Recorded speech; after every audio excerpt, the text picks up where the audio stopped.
Bismillahirrahmanirrahim. Assalamualaikum warahmatullahi wabarakatuh.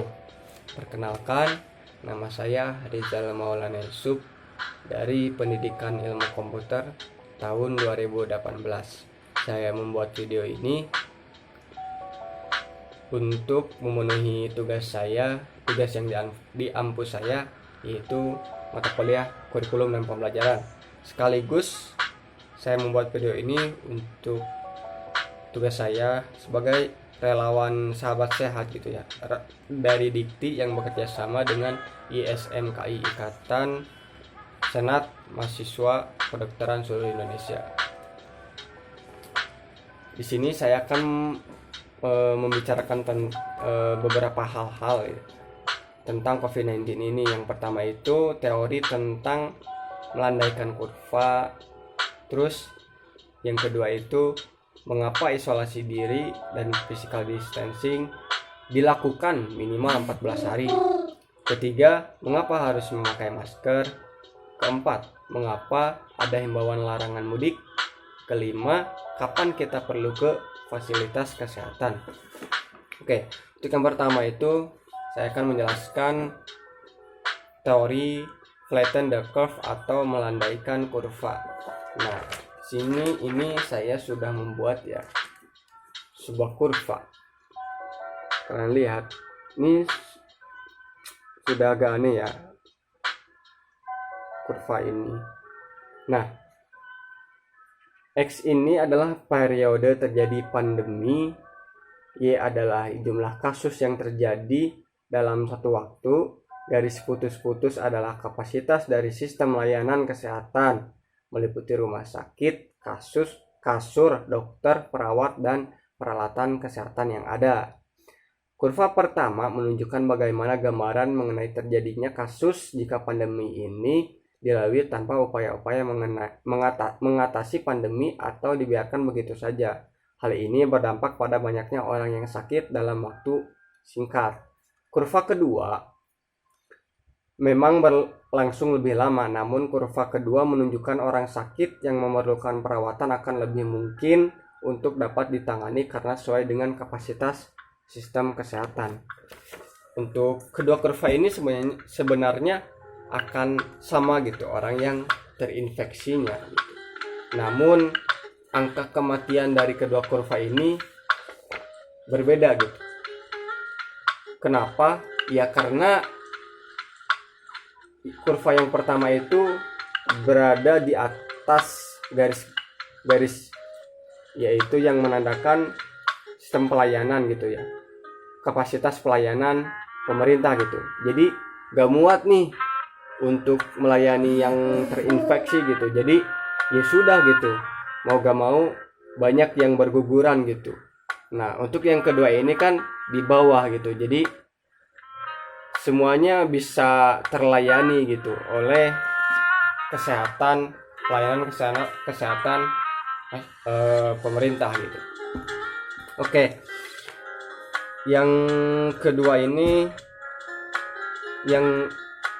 penjelasan yang kedua saya akan menjelaskan mengapa isolasi dilakukan minimal 14 hari.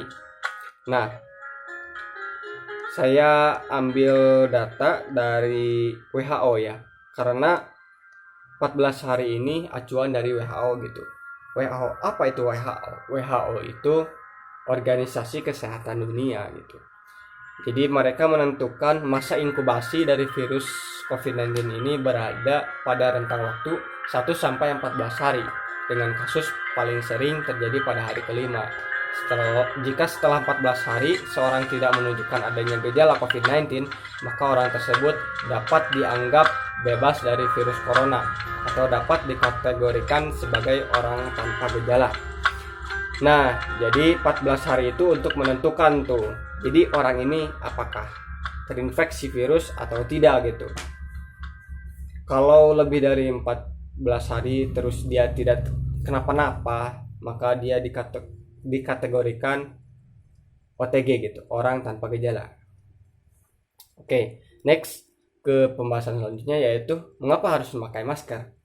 Nah, masker ini harus dipakai gitu untuk melindungi kita dari virus tersebut gitu ya. Karena kita gak tahu gitu virusnya sudah menempel di mana, sudah berada di area mana gitu ya. Nah, sebelumnya masker ini hanya digunakan oleh tenaga medis, wajib digunakan oleh tenaga medis.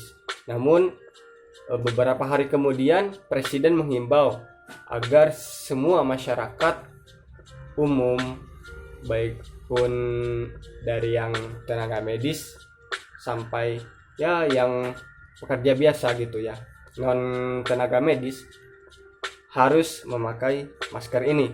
Mengapa? Yaitu untuk salah satu preventif menghadapi COVID-19 ini gitu, mencegah terjadinya penularan COVID-19 gitu ya. Nah, lanjut ke pembahasan yang keempat. Mengapa ada himbauan larangan mudik di pandemi corona ini? Padahal, saya kangen nih sama orang tua. Ada orang tua di kampung halaman, kangen gitu. Nah, mengapa gitu dilarang? Berdasarkan data dari relawan sahabat sehat ini ya. Jadi larangan mudik ini agar kita ini sebagai milenial gitu ya, atau kaum milenial gitu ya, tidak menyebarkan virus ke orang tua kita yang di kampung halaman gitu. Karena belum tentu gitu ya, kita yang sehat-sehat tidak membawa virus corona itu gitu. Nah, orang yang sehat-sehat bisa saja menjadi carrier atau membawa virusnya ke orang lain gitu ya. Jadi kita ini yang milenial, yang muda-muda ini memang kuat gitu ya. Tapi apakah orang tua itu bakal kuat gitu? Ya walau alam gitu ya. Nah, dari data relawan juga sudah ditemukan bahwa orang tua memang lebih rentan gitu terinfeksi virus corona ini. Nah, jadi mengapa kita dilarang mudik ya di saat pandemi corona ini? Meskipun kita sangat kangen gitu ya dengan kampung halaman, tapi kita dihimbau untuk tidak mudik gitu ya. Jika Anda sayang kepada keluarga Anda atau orang tua Anda di rumah, maka janganlah dulu mudik. Karena siapa tahu gitu ya, kita kan tidak tahu juga gitu ya, bahwa kita ini membawa virusnya itu atau tidak gitu kan. Jadi kita pulang bukan jadi malah kita pas kita pulang itu malah bukan bersilaturahmi gitu dengan keluarga, malah jadi membawa mudarat gitu ya. Itu sangat berbahaya gitu ya, dosa besar juga gitu ya, menzolimi orang lain apalagi orang tua gitu ya. Oke, yang terakhir ini, kapan kita perlu ke fasilitas kesehatan? Nah, di fasilitas kesehatan ini karena pada waktu seperti ini, pandemi seperti ini, jadi terbatas gitu ya. Yang hanya boleh ke fasilitas kesehatan itu atau urgent gitu ya, hanya yang gawat gitu, emergensi atau termasuk ke gawat darurat gitu ya. Itu wajib gitu bagi kalian untuk datang ke fasilitas kesehatan. Tapi kalau masih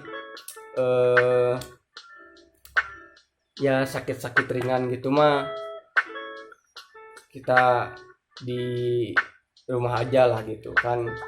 Sekarang banyak tuh aplikasi online gitu ya untuk kesehatan gitu ya.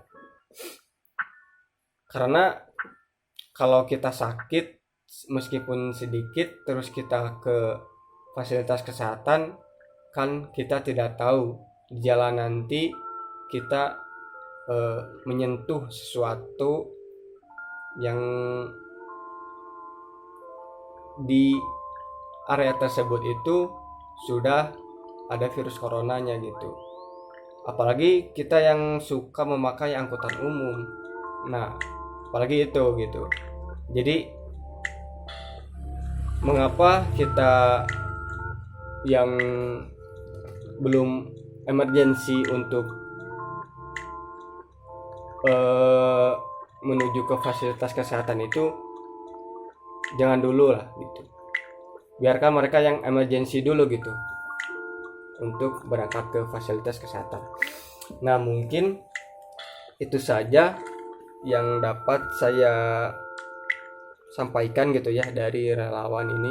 Meskipun sebenarnya banyak sekali gitu ya hal-hal yang harus disampaikan gitu ya.